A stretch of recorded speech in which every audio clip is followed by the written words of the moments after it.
నా పేరు అతీక్ అహ్మద్. మేము మార్నింగ్ నుంచి ఒక ప్రొటెస్ట్ కాల్ ఇచ్చినాం అడ్మినిస్ట్రేషన్ దగ్గర. అడ్మినిస్ట్రేషన్ పోయిన తర్వాత మేము మాట్లాడుతున్నాం, మన యూనివర్సిటీ రిజిస్ట్రేషన్ ఏమైంది, మన యూనివర్సిటీలో ఉన్న ఆ 400 ఎకర్ సర్వే అయిందా లేదా, 100 పైన వాళ్ళు ఏం చెప్తలేదు. ఒకటే ఏం చెప్తున్నారంటే మేము స్టేట్ గవర్నమెంట్ తో ఫ్రెండ్షిప్ చేద్దామా, ఆ ఫ్రెండ్షిప్ తో ముందుకు వెళ్దామని మేము చెప్తున్నాం. ఆ ఫ్రెండ్షిప్ వల్ల ఈ రోజు బయట మన అడ్మినిస్ట్రేషన్ బయట చూడండి ఎంత ప్రాబ్లం వస్తుంది. అంత మంది ఎందుకు రోడ్ పైన వచ్చినారంటే మన యూనివర్సిటీ పీస్ ఇల్లు మొత్తం తీసుకోపోయినారు.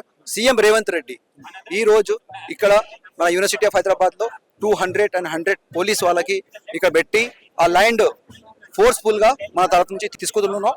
దానికోసం మేము అందరికి వచ్చి ప్రొటెస్ట్ చేస్తున్నాం. ఈ ప్రొటెస్ట్ ఆ 400 ఎకర్ ల్యాండ్ ఉందా, అక్కడ చెట్టులు ఉంది, మొత్తం వాళ్ళు జేసీపీ నడుస్తుంది.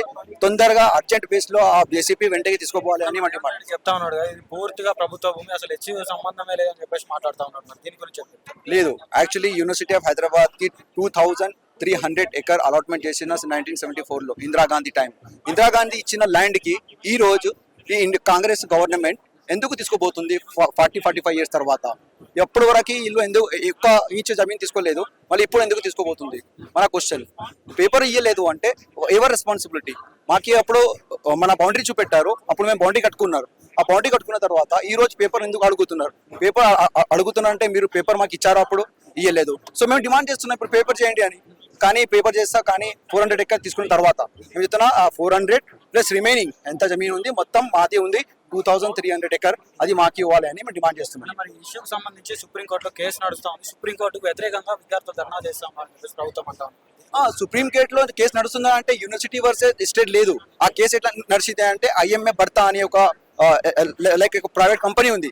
ఆ కంపెనీ ఇంకా స్టేట్ లో ఫైట్ అయింది. ఫైట్ అయిన తర్వాత స్టేట్ రెస్పాన్సిబిలిటీ ఏంటి అంటే వాళ్ళు ఇన్షూర్ చేయాలి. ఒక సెంట్రల్ యూనివర్సిటీ ఒక స్టేట్ లో వస్తుంది అంటే అక్కడ ఉన్న స్టేట్ గవర్నమెంట్ మనకి ల్యాండ్ ఇస్తారు. ఆ ల్యాండ్ ఇచ్చిన తర్వాత వాళ్ళే ఫైట్ చేసి మాకు హ్యాండ్ ఓవర్ చేయాలి. కానీ వాళ్ళు హ్యాండ్ ఓవర్ చేయకపోతే దానికి రియల్ ఎస్టేట్ లాగా అమ్ముకొని డబ్బులు లాక్కోదామని వాళ్ళు ట్రై చేస్తున్నారు. మరి హెచ్యూ విద్యార్థుల వెనక కొన్ని గుంటనక్కలు ఉన్నాయని చెప్పేసి మాట్లాడుతూ ఉన్నారు రేవంత్ రెడ్డి. మరి దీని గురించి మేమేం చెప్తున్నామంటే ఈ రేవంత్ రెడ్డి అర్థం చేసుకోవాలి. University of Hyderabad, Osmania university, A university ఉన్నా సరే, university of like A university ఉన్నా సరే, స్టూడెంట్ ముందుకు వచ్చి మన స్టేట్ కోసం, మన ల్యాండ్ కోసం ఏ ఇష్యూ ఉన్నా సరే దానికోసం ఫైట్ చేస్తామని చెప్తున్నాం. ఇలాంటి మాటలు చెప్తున్నా ఈ రేవంత్ రెడ్డి తొందరగా మనకి దానికి అపాలజీ ఇవ్వాలి. స్టూడెంట్ కు అపాలజీ ఇచ్చి మన తరపు నుంచి వాళ్ళు సారీ చెప్పాలని డిమాండ్ చేస్తా ఉన్నాం. 3 రోజులు కూడా ధర్నాలు చేస్తా ఉన్నా కూడా ప్రభుత్వం ఎందుకు స్పందించడం? యాక్చువల్లీ ఇది 3 రోజులుగా మేము విద్యార్థులు పెద్ద ఎత్తున ధర్నాలు చేస్తున్నాం. 3 రోజులు కూడా ధర్నాలు చేస్తా ఉన్నా కూడా ప్రభుత్వం ఎందుకు స్పందించడం?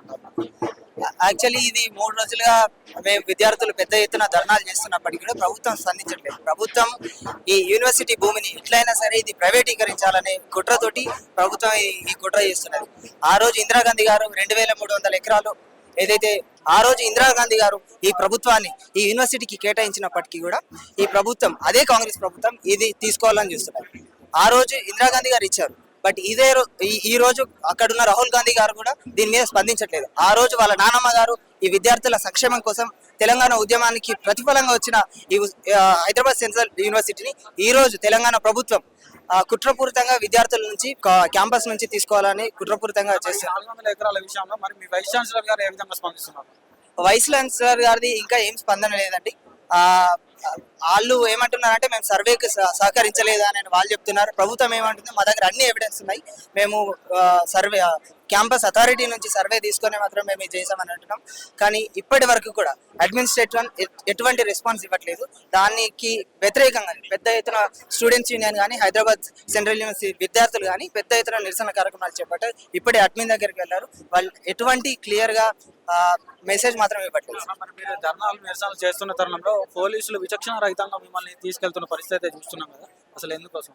పోలీసులు మనకు అర్థమవుతుంది, పోలీసుల విధానం చూస్తుంటే కూడా ప్రభుత్వానికి కొమ్ము కాసే విధానంగా కనిపిస్తున్నది. వీళ్ళు విద్యార్థుల పక్షాన నిలుచోవాల్సిన పోలీసులు, ఈ తెలంగాణ ఉద్యమం అంతా కూడా విద్యార్థులు నీళ్లు నియామకాల పేరు మీద జరిగినప్పటికీ కూడా కాంగ్రెస్ ప్రభుత్వం ఆ సెంట్రీగా వచ్చిన తెలంగాణను నీరుగాల్సే ప్రయత్నం చేస్తున్నాయి. విద్యార్థులను విచక్షణ కొడుతున్నారు, ఆడవాళ్ళని చూడకుండా లాక్కెళ్తున్నారు. చాలా మంది విద్యార్థులను పోలీసులు డిటైన్ చేశారు. ఆల్రెడీ కూడా పెద్ద ఎత్తున నిరసనలు చేపట్టిన తర్వాతనే తెలంగాణ ప్రభుత్వం వాళ్ళని విడుదల చేసింది. అయినప్పటికీ కూడా 2 విద్యార్థులపై ఎఫ్ఐఆర్ నమోదు చేసింది.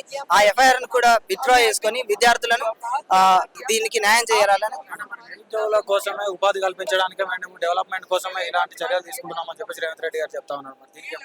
డెవలప్మెంట్ సిటీ మధ్యలో జరగాల్సిన అవసరం లేదు. చుట్టుపక్కల చాలా భూములు ఉన్నాయి, చాలా ప్రభుత్వ భూములు ఉన్నాయి. అయితే ఇంతకు ముందు రేవంత్ రెడ్డి ప్రభుత్వం మెడికల్ హెల్త్ సిటీ కోసం ఏదైతే లెగచర్లలో భూమి లాక్కునే ప్రయత్నం చేశారు, అక్కడ రైతులు పెద్ద ఎత్తున ఉద్యమాలు చేసి ఆ విషయం మన అందరికి తెలుసు. అయితే ఇక్కడ విద్యార్థులు కాబట్టి వీళ్ళు ఏం చేయలేరు అనుకొని ఇక్కడ ప్రభుత్వం భూమి అని చెప్పేసి వీళ్ళు లాక్కునే ప్రయత్నం చేస్తున్నారు. అండ్ ఆల్సో సుప్రీం కోర్టులో మీరైతే కేసు గురించి మాట్లాడుతున్నారు, సుప్రీం కోర్టులో జరిగిన కేసు ఇది ఆ ప్రైవేట్ కంపెనీకి చెందింది కాదు అని చెప్పి సుప్రీం కోర్టు జడ్జిమెంట్ ఇచ్చింది. కానీ తెలంగాణ ప్రభుత్వానికి చెందినని చెప్పలేదు. అది కేవలం మీ ప్రైవేట్ భూమి కాదు, అది ప్రభుత్వాన్ని, అది యూనివర్సిటీ భూమి అని చెప్పింది. దాన్ని వక్రీకరించి తెలంగాణ ప్రభుత్వం, రేవంత్ రెడ్డి ప్రభుత్వం దాన్ని వక్రీకరించి ఇది తెలంగాణ భూమిగా వీళ్ళు చిత్రీకరిస్తున్నారు. ఇది తెలంగాణ ప్రభుత్వ భూమి కాదు, ఇది హైదరాబాద్ సెంట్రల్ యూనివర్సిటీ భూమి, ఇది విద్యార్థుల భూమి, ఇది మా భూమి. అంటే రాష్ట్రంలో ప్రభుత్వం ఏర్పడడానికి ముఖ్య పాత్ర విద్యార్థులు ఉంది అని కూడా మనం చెప్పుకోవచ్చు. సో మన విద్యార్థుల మీద కక్ష కట్టినట్టు ప్రభుత్వం ఎందుకు ఇలా వ్యవహరిస్తున్నారు? విద్యార్థుల మీద చాలా విషపూరితంగా ఈ ప్రభుత్వం వ్యవహరిస్తుంది. విద్యార్థులు ప్రతి అంశాన్ని లేవనెత్తుతారు.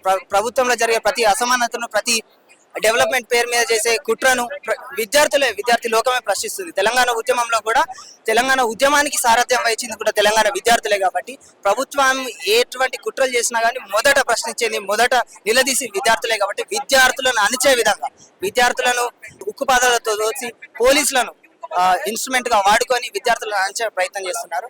ఇది ముమ్మాటికి సాధ్యం కాదు. రేవంత్ రెడ్డి ఒకసారి నువ్వు చరిత్ర చూసుకో, విద్యార్థులను అణిచిన ఏ ప్రభుత్వం అయినా కూడా ఈ భూమి మీద నూకలు చెల్లలేదు. ప్రభుత్వం ఒకవేళ ఈ నిర్ణయాన్ని వెనక్కి తీసుకోకపోతే మీ కార్యాచరణ ఏ విధంగా ఉండదు? ప్రభుత్వం ఈ నిర్ణయాన్ని వెనక్కి తీసుకునేంత వరకు కూడా ఈ ఉద్యమం సాగుతుంది. ఇది ఎన్ని రోజులన్నా సరే ఈ ఉద్యమం సాగుతుంది. ఇది హైదరాబాద్ సెంట్రల్ యూనివర్సిటీగా మొదలైంది. ఇది కాంగ్రెస్ పార్టీ పునాదులను కదిలించే ఉద్యమంగా మారబోతుంది. ఈ హైదరాబాద్ సెంట్రల్ యూనివర్సిటీకి మాత్రమే పరిమితం కాదు, యావత్ తెలంగాణ రాష్ట్రానికి, భారతదేశానికి కూడా ఒక స్ఫూర్తిదాయకంగా నిలవబోతుంది. రాహుల్ గాంధీ గారు కూడా మరీ గుర్తుంచుకోవాలి. మీరు 2016లో రోహిత్ వేముల కేసు జరిగినప్పుడు ఇక్కడికి వచ్చి హైదరాబాద్ సెంట్రల్ యూనివర్సిటీ విద్యార్థులకు మద్దతు ప్రకటించారు. బట్ ఈ విషయంలో మీరు ఎందుకు బయటికి రావడం లేదని విద్యార్థులకు